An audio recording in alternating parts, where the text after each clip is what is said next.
நான் உங்களுடன் செல்வராஜ். இன்றைய தமிழக அரசியல் சூழ்நிலையை சாதாரண மனிதனாக இருந்து பார்ப்போம், பாருங்கள்.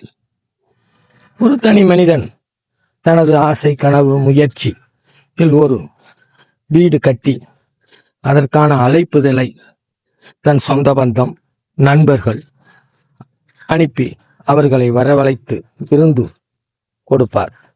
அப்பொழுது வந்தவர்கள், என்னடா இது, இவன் நம்மை போலத்தானே இருந்தான், எப்படி இவனுக்கு ஒரு அதிர்ஷ்டம் அடித்து விட்டதோ, நல்ல நேரம் வந்து விட்டதோ என்று சிலரும், இல்லை இது எப்படி வந்தது என்று எனக்கு தெரியும் என்று ஆகாத பேச்சும் பேசுவார்கள். அதுபோல் நமது தமிழக அரசியலும் இந்தியா பிரிட்டிஷ்காரர்களிடமிருந்து உயிரை கொடுத்து நமது இந்தியர்கள் சொல்லனா துயரங்கள் அனுபவித்து அவர்களை நாம் மகான்கள் என்று கூறுகிறோம். அந்த மகான்கள் ஒப்படைத்தார்கள். அதன் பிறகு ஆட்சி, அதிகாரம், அதற்காக மகாத்மா அரைகுறை ஆடை அணிந்தவர் இப்பொழுது கோட் சூட் இல்லை, அவரை சுட்டு கொண்டார்கள். அப்படி வளர்ந்து வந்த நேரத்திலே தமிழகத்தில் காங்கிரசினுடைய ஆட்சி, காமராசர் ஆட்சி நடந்தது. மற்றும் நல்ல மந்திரிகளும் இருந்தார்கள்.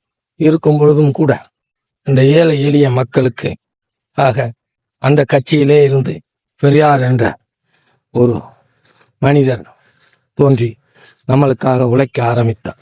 அவர் ஏழை பாளைகளுக்காக எந்த பிரதிபலனை பார்க்காமல் தனது சொத்துக்களை விற்று திருமணம் கூட செய்து கொள்ளாமல், ஆசா பாசங்களுக்கு இடம் கொடுக்காமல் இறங்கி உழைத்தார்.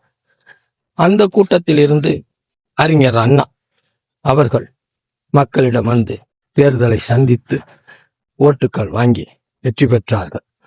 அப்படி நமது தமிழகம் வளர்ச்சியை கண்டது. அதாவது பசி இன்மையை போக்கியது. கலைஞர் மற்றும் நெடுஞ்செழியன் பல தலைவர்கள் உருவானார்கள். அதில் கலைஞர் என்பவர் ஒரு சாதாரண குடும்பத்தில் இருந்து பிறந்து வளர்ந்தவர். முதல்வராக தேர்வு செய்யப்பட்டார் மக்களால். அதன் பிறகு அவர் நம்மளுக்கான எல்லா உதவிகளையும் எல்லா முயற்சிகளையும் செய்தார். அதில் நல்லது கெட்டது என்று உண்டு.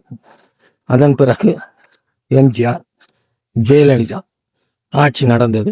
மக்களுக்கான நல்ல ஒரு முன்னேற்றங்களும் வந்தது. அதன்பால் நமது பிள்ளைகள் படிப்பறிவு, நல்ல சம்பளம், அரசு வேலை, அதிகாரி என்று உயர்ந்தார்.